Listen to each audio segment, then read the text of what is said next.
Phoenix mythology.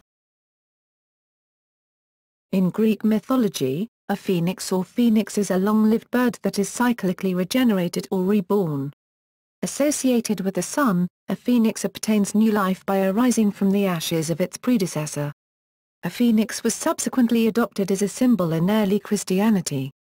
While the phoenix typically dies by fire in most versions of the legend, there are less popular versions of the myth in which the mythical bird dies and simply decomposes before being born again. Herodotus, Lucan, Pliny the Elder, Pope Clement I, Lactantius, Ovid, and Isidore of Seville are among those who have contributed to the retelling and transmission of the phoenix motif.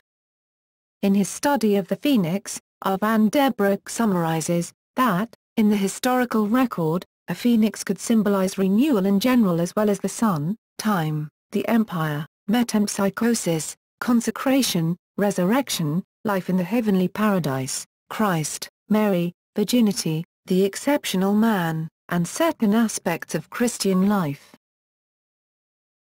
Etymology.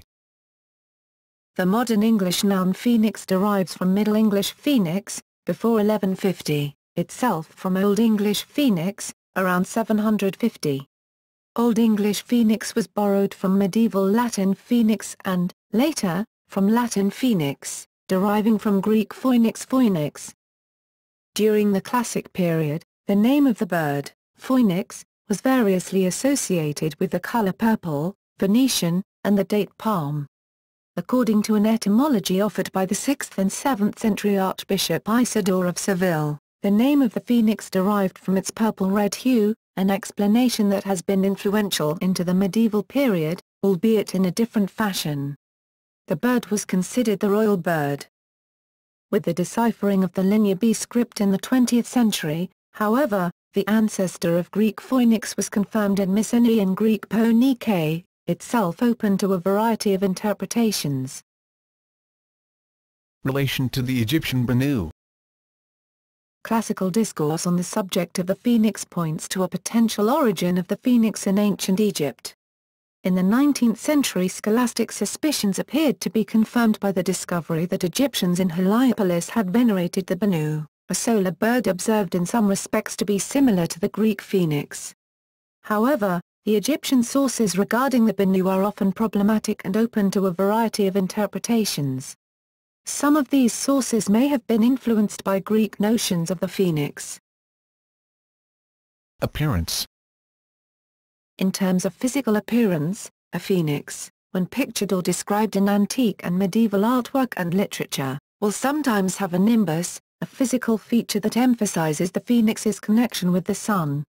Quite often, the oldest images of phoenixes on record would have nimbuses with 7 rays, just like Helios, the personified sun in Greek mythology.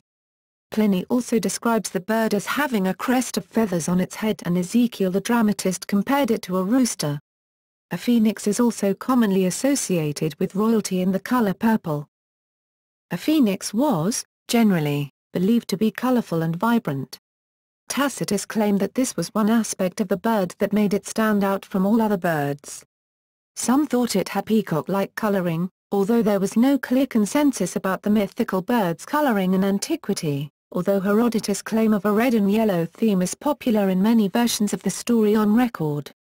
Ezekiel the dramatist claimed that the phoenix had red legs and striking yellow eyes, but Lactantius claimed that its eyes were blue like sapphires and that its legs were covered in scales of yellow gold with rose-colored talons.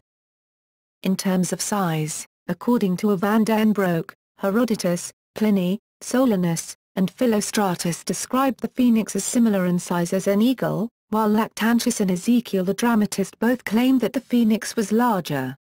Lactantius wrote that the phoenix was larger than the ostrich. Analogues. Scholars have observed analogues to the phoenix in a variety of cultures. These analogues include the Persian anka, the Hindu Garuda and Gandebrunda, the Russian firebird, the Persian simurgh, the Turkish kirks, the Tibetan mibai kamo, the Chinese fenghuang, and the Japanese ho.